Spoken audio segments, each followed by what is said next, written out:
Smarački komentar ubačen je kako bi se sačuvala monetizacija. Ukoliko ne želite slušati, prebacite na klipovani dio videa. Uživajte. Znamo da je Mihajlo Madić nedavno pričao o tome kako će napustiti YouTube scenu. Nakon nekoliko dana od toga našao se putem video poziva sa Nunijem. Našao se sa osobom koja ga je i dovela na našu scenu. Pričali su o raznim temama i zezali se, ali ukratko su progovorili i o tome. Dao mu je podršku, ali i očitao i kratku lekciju da ne bi trebao da napušta našu scenu. Također su pričali o planovima za budućnost vezanim za streamanje. Tako da u nastavku pogledajte kratki isječak o tome.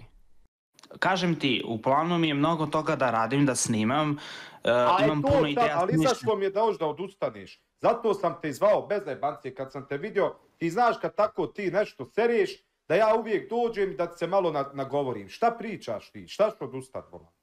Od čega ću odustat? Pa znaš ti koliko tebe, Bolan, mislim, dobro, sve stoji. Ali kad kažem, znaš ti koliko tebe raje i zna i sve, brate. Ti si Šta si? Tresem se, brate, od hladnoće, šta ćeš? Moram izdržim do sutra, brate. I šta sad ti još da odustaneš, što? Ma neću. Borim se. Borit ću se dok mogu, dok me zdravlje nosi, borit ću se.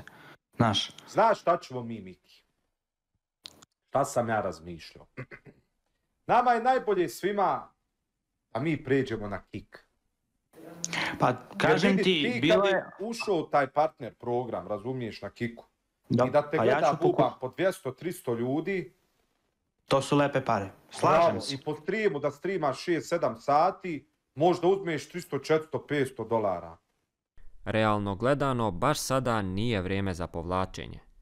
Kada je već ušao u te streamerske vode, uložio mnogo truda i prošao mnogo toga, nikako nije vrijeme za odustati. Potrebna je samo bolja organizacija i ulaganje još više truda, kako bi zarađivao što više. Streamerski posao i takva popularnost je nešto o čemu mnogo mladinaca mašta. Baš zbog toga Miki treba da iskoristi svoj potencijal. Sada konačno imamo trenutke u kojima streameri stoje jedni uz druge i tako povezuju našu scenu. Isto tako i mi podržavamo Mikija i želimo da ne ide nigdje. Vi ukoliko imate neko mišljenje, napišite ga u komentarima ispod. Do sljedećeg gledanja imate pozdrav od Nedatora. Ćao!